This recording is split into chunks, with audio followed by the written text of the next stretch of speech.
देख रहे हैं समाधान कब तक और आज आप लोगों के बीच खबर विशेष है। जैसा कि आप जानते हैं कि पूरे देश में लोकसभा की सुगबुगाहट चल रही है। लोकसभा के चुनाव को लेकर कई पार्टियां लगातार अपने प्रयासों में जुटी हैं, लोगों के बीच जा रही हैं। प्रयास यही कि लोकसभा चुनाव फतेह किया जाए। लेकिन झारखंड में लोकसभा चुनाव से ठीक पहले राज्यसभा के चुनाव होने की घोषणा हो गई है, जिसके बाद कई तरह की चीजें चल रही हैं। महागठबंधन में पेच फंसता दिखाई दे रहा है। जैसा कि आप जानते हैं कि आज से ठीक कुछ महीने पहले डॉक्टर सरफराज अहमद, जो गांडे के विधायक थे, उन्होंने इस्तीफा दे दिया था। कहा यह गया कि सरकार को बचाने के लिए डॉक्टर सरफराज अहमद ने ये कुर्बानी दी है। अंदाजा यही लगाया गया कि अगर विधायकी से डॉक्टर सरफराज अहमद ने इस्तीफा दे दिया है तो आने वाले दिनों में महागठबंधन की ओर से राज्यसभा सांसद के तौर पर वो भेजे जा सकते हैं, यानी झारखंड मुक्ति मोर्चा उन्हें राज्यसभा सांसद के तौर पर भेज सकती है। और पूरा का पूरा मामला इसी में फंसता दिखाई दे रहा है। हालांकि ये कयासों के बाजार हैं, चीजें धीरे धीरे स्पष्ट हो जाएंगी, लेकिन उससे पहले इस पूरे रिपोर्ट को जरा आप ध्यान से समझने का प्रयास करिए। जैसा कि आप जानते हैं कि लोकसभा चुनाव से पहले झारखंड की 2 सीटों पर राज्यसभा चुनाव का बिगुल बज चुका है। वर्तमान में समीर उरांव भाजपा से और धीरज साहू कांग्रेस से सांसद हैं। दोनों सीटों पर दोनों दलों की दावेदारी तो दिख रही है, लेकिन झामुमो ने भी सीट का दावा कर महागठबंधन में पेच फंसा दिया है। झामुमो झारखंड विधानसभा में संख्या बल के आधार पर राज्यसभा चुनाव के लिए दावा ठोक रहा है। वहीं कांग्रेस सीट छोड़ने को तैयार नहीं है। राज्यसभा चुनाव में झारखंड से 2 सीटों पर 21 मार्च का मतदान होना है। अगर 2 उम्मीदवारों ने ही नामांकन किया तो वे निर्विरोध जीत जाएंगे। इससे अधिक हुए तो मतदान होगा। भाजपा की ओर से सांसद समीर उरांव को नहीं बदलने की पूरी संभावना है। वे भाजपा अनुसूचित जनजाति मोर्चा के राष्ट्रीय अध्यक्ष भी हैं। राज्यसभा चुनाव के दौरान ही लोकसभा चुनाव की घोषणा की संभावना है।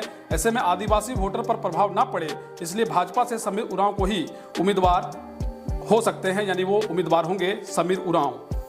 और सबसे बड़ी बात है कि झामुमो और कांग्रेस के अपने अपने दावे के बीच संयुक्त उम्मीदवार उतारा जा सकता है।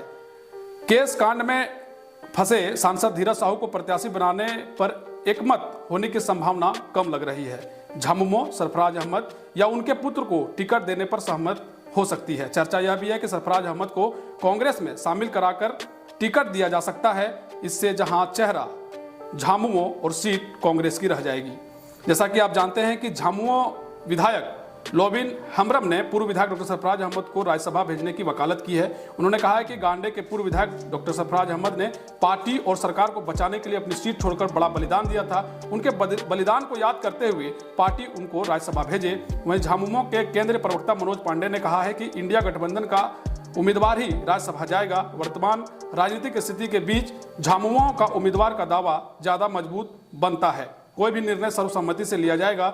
लोकसभा चुनाव का समय है, ऐसे में झामुमो के प्रत्याशी का राज्यसभा जाना पूरे गठबंधन के लिए ज्यादा लाभकारी होगा। सरफराज अहमद झामुमो के समर्पित नेता हैं, वे इसके लिए योग्य उम्मीदवार हो सकते हैं, लेकिन अंतिम फैसला पार्टी के केंद्रीय नेतृत्व को लेना है। ऐसे में जो चीजें स्पष्ट होकर कर निकली हैं वो आप बखूबी समझ रहे हैं कि डॉक्टर सरफराज अहमद राज्यसभा सांसद के तौर पर भेजे जा सकते हैं, लेकिन यह भी हो सकता है कि वो कांग्रेस से ही राज्यसभा सांसद भेजे जाएं। ऐसे में झारखंड मुक्ति मोर्चा का भी एक विजन जो है वो क्लियर हो सकता है। हालांकि एक तरीके से राजनीतिक रूप से चीजें दिखाने का, समझाने का, बताने का प्रयास जो है सभी पार्टियां करेंगी, चूंकि लोकसभा के चुनाव हैं। ऐसे में जो फैसले हैं वो फैसले एक तरीके से चुनावी समीकरण को देखते हुए लिए जा सकते हैं। तो सबसे बड़ा सवाल ये कि अगर डॉक्टर सरफराज अहमद को राज्यसभा सांसद भेजा जाना चाहिए था तो क्या इसीलिए गांडे के विधायक डॉक्टर सरफराज अहमद ने इस्तीफा दिया था?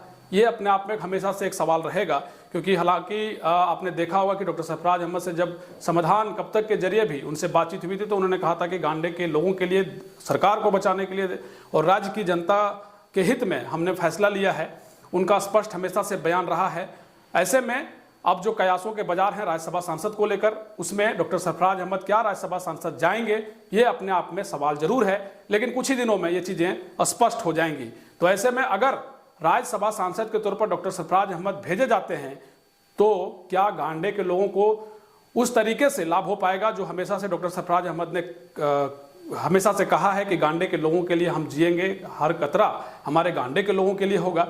तो ये एक बहुत बड़ी बात होगी कि डॉक्टर सरफराज अहमद राज्यसभा सांसद। हालांकि आप बखूबी जानते हैं कि न सिर्फ वो विधायक रहे बल्कि सांसद भी रहे हैं, मंत्री भी रहे हैं और एक तरीके से कहा यह भी जा रहा है कि डॉक्टर सरफराज अहमद सांसद का भी चुनाव लड़ सकते हैं। राज्यसभा सांसद के अलावा सांसद का भी चुनाव वो लड़ सकते हैं। अब देखना ये होगा कि कौन से सीट से वो चुनाव लड़ सकते हैं। कोडरमा लोकसभा की बात करें तो कोडरमा लोकसभा में भी इंडिया जातीय समीकरण में उलझी सी दिखाई देती है। कई तरह के जातीय समीकरण को अगर आप गौर से देखिएगा तो वहां आपको दिखेगा कि इंडिया गठबंधन भी अपने जातीय समीकरण को भेदने का प्रयास कर रही है। जहां आप जानते हैं कि भाजपा से अभी अन्नपूर्णा देवी यहाँ सिटिंग सांसद हैं। जैसा कि आप जानते हैं कि डॉक्टर सरफराज अहमद जो हैं वो सांसद गिरिडीह लोकसभा से रह चुके हैं।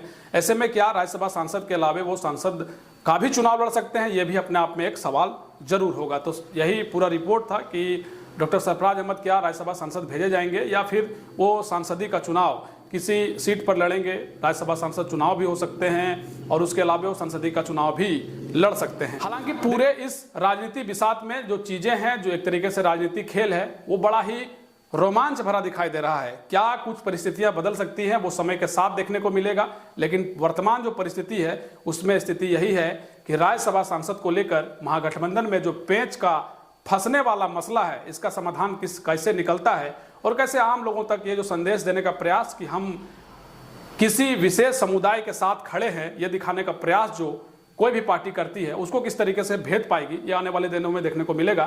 फिलहाल हमें इजाजत दीजिए, मिलेंगे अगली खबर में। बहुत शुक्रिया, बहुत धन्यवाद।